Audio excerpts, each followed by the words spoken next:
Hey guys, welcome back to the channel. So we got a Nissan Altima behind us and we are going to be replacing our serpentine belt. Now I've covered quite a few belts on my channel here, but I haven't done one of these, so I figured I would just show you guys how to replace it on this car.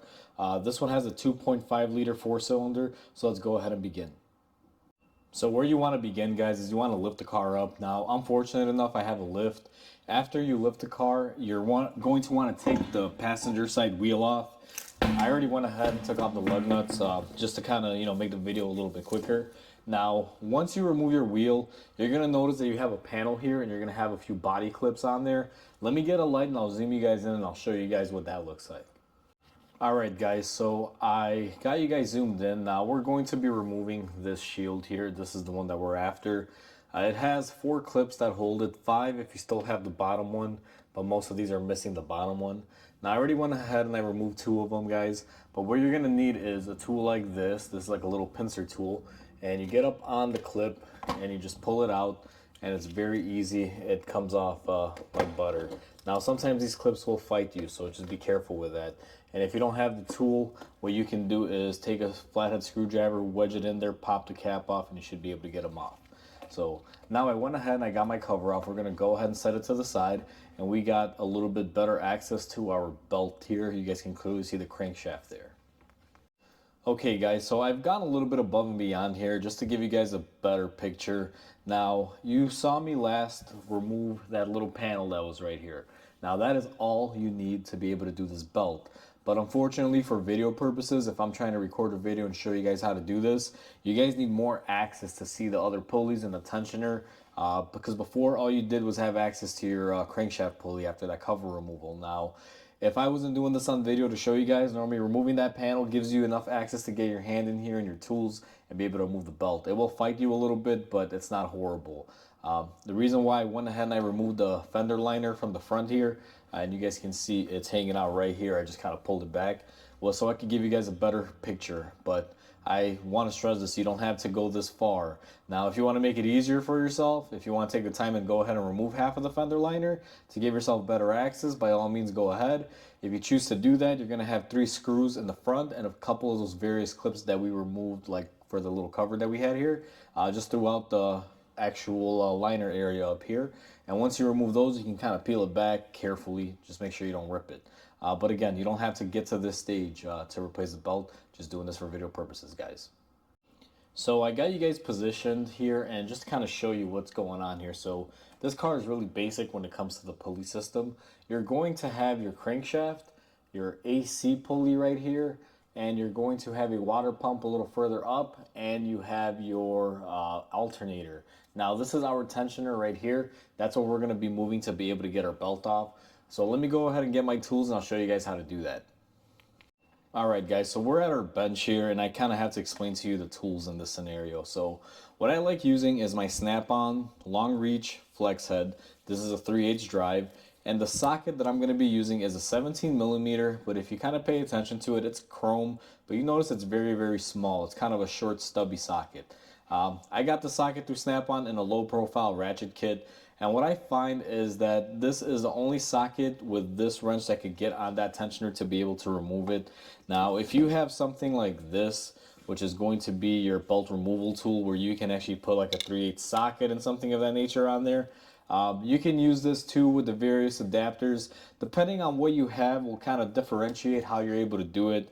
But one thing is that you're not going to be able to fit a standard socket on there. If you guys look at the difference here, side by side, that little bit of difference on these sockets will make the biggest difference, because there is the frame that's in the way right where the tensioner is. So if you don't have the setup that I have here, it's going to be pretty hard to get it out unless you have a specialized serpentine belt tool, because a regular ratchet or wrench or anything is not going to fit in there with a standard socket. I just want to give you guys that as a side note before we begin. So let me take you back to the car and let's get this belt off. Okay guys, so I'm at the car now. I got my wrench that we're going to be using to remove it. And another thing that I'm holding in my hand is going to be this little tool. Now, this is a pin that I got off one of these tensioners a long time ago when I worked at Nissan. When they sell you guys a new tensioner, they usually come with these. The slack is taken off so you can make the belt install a lot easier. And this is where I said it goes right here. Now, if you don't have this, you can use a drill bit, or if you don't want to do this, you don't really have to. I find that using this pin after you relieve the tension and locking it down makes it a lot easier to reinstall the bolt, especially because the tensioner bolt up there where you got to basically remove the slack can be kind of a pain to get to. So, you know, just a little thing to keep in mind, but you don't necessarily need it. Now, I'm going to take my ratchet here with my socket, and I'm going to place it on my 17mm point where they want you to relieve the tension. And using a long wrench makes this effortless, guys. Now, what I'm going to do is go ahead and detension it, and I'm going to take my pin. Now, I'm going to see if I can show you this on camera. I'm going to take my pin and just drive it in here.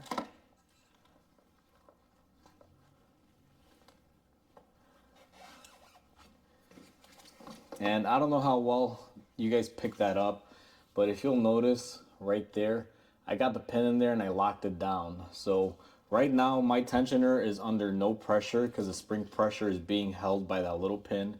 I can go ahead and remove my wrench and my socket, and I'll show you guys right now. Normally that would fight, you would have spring pressure, and now my belt is nice and loose. What we're gonna do is go ahead and take our belt off. I normally just take it off here on the tensioner. It's a smooth pulley, it comes off fairly easy.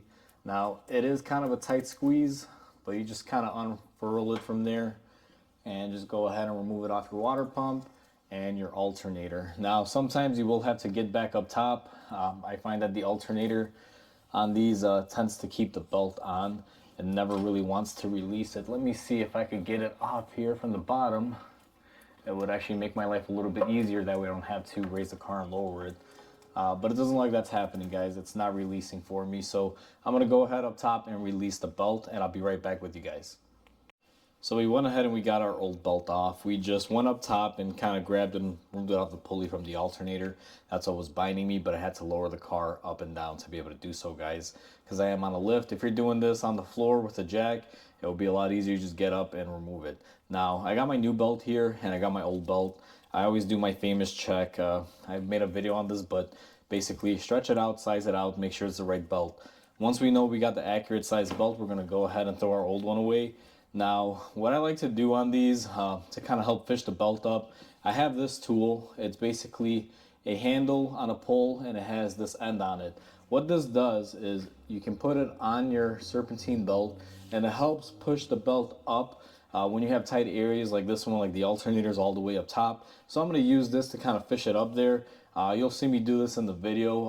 I don't know how well I'm going to be able to capture this because where the camera is where I need to be able to see, guys, but I'll do my best to try to film this. So now that we're back on the car, I'm going to take my tool here, and what I'm going to do is line it up so I can go ahead and push my belt up.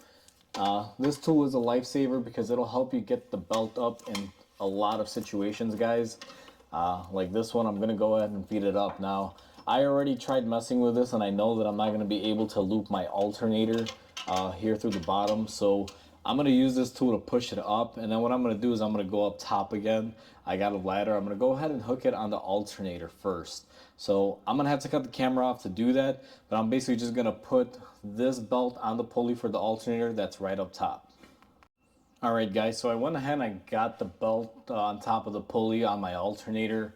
Now what I'm going to do is just kind of fish it around, make sure that I'm on all my pulleys correctly, make sure I'm on my AC compressor here, and I'm on my crankshaft. Now I try to keep a finger on it to try to keep tension. You'll notice that this finger is holding tension on the belt. Now once I am happy and I'm satisfied with my lineup, I should be able to reinstall this fairly simply. Now, depending on the pin that you use there to hold your tensioner, you may or may not be able to put this on easily, because what will happen sometimes, guys, is the belt that you take off has stretched over time and your new belt is going to be pretty tight. So everything is lined up here. I'm actually happy with this. All right, guys. So I've been messing with this thing for a little bit now. I got the belt looped up and everything is, in place. All I have to do is slip it on my AC compressor once I relieve a little bit of tension on it.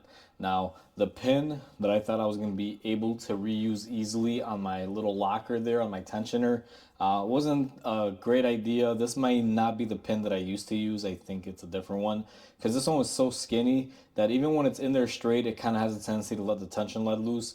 So I wasn't able to really freely and easily put my belt on when that was locked down into place. So I got my alternator pulley, I got my belt on my alternator pulley, I got it on my water pump, on my tensioner, and on my crankshaft.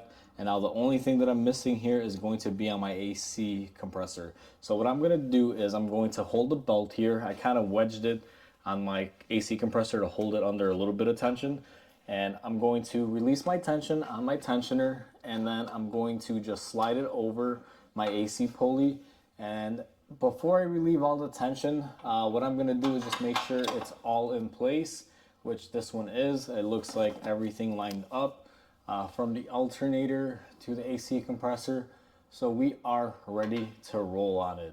Now, if you have a large diameter pin to lock down your tensioner, it may be a little bit easier. And one tip that I'll tell you guys is your wrench is supposed to go right here to relieve your belt tension. Sometimes it's not wise to leave your tensioner pulley as your last pulley for this particular setup, because if you have this in the way and you're trying to put your belt right here, you guys will notice it'll kind of fight you. It's in the way. Plus, it takes a pretty nasty S-bend right here to wrap around the crankshaft. So typically, I always try to remove it and install it on a smooth pulley. That's how I typically do my belts. In this scenario, the AC compressor was the last piece of the equipment for me to put the belt on after I had detensioned my tensioner to be able to slip it on there. So just take that as a grain of salt so you guys kind of know what you're working with, because if you didn't know any better, you could actually spend hours trying to hold the tension on this and trying to loop this over that. And there's no need to, guys. Usually the AC compressor will work as well. Or if you have a buddy helping you, line up all your pulleys down here, have them hold the belt up top by the actual alternator, and slide on the alternator as your last pulley for your belt after someone's holding the tension on the bottom. That's the best way to do it. Unfortunately, since I work here by myself, I don't have anyone to help me, so I have to make ends work with what I have, so I chose the AC compressor right down there. Okay, guys, so if you went ahead and you took off your fender liner like I did, go ahead and put that back. Again, I did that off camera, so I'm not going to show you guys that portion because you don't really need to remove it. I did it for video purposes. You're going to want to take the cover that you removed, get it lined up, and just go ahead and reinstall it where it goes. Sometimes if you break these clips, you can find these at auto parts stores, guys, or if you go on Amazon, you should be able to find a bunch of them in a pack for about 20-30 bucks. They're fairly inexpensive. So we're going to go ahead and just reinstall our cover here. So I went ahead and installed my cover, and then I put my wheel back on, guys. What I did after that was I started up my car and I just listened for any noises and make sure the belt and everything was spinning in the correct orientation and that there was no issues or funny noises. Once you do all that, you're pretty much all set to go. You're pretty much done with this belt job. Now, I'm going to keep this car on the lift because I have a few other things to do on it, guys. But after you do all that, you should be all set. So hopefully you guys enjoyed this video. Hopefully it helps you out if you're doing this particular car or something similar to this. And with that said, guys, please comment, like, and subscribe. It definitely helps my channel grow. And I hope you guys have a wonderful day. I'll catch you guys on the next repair.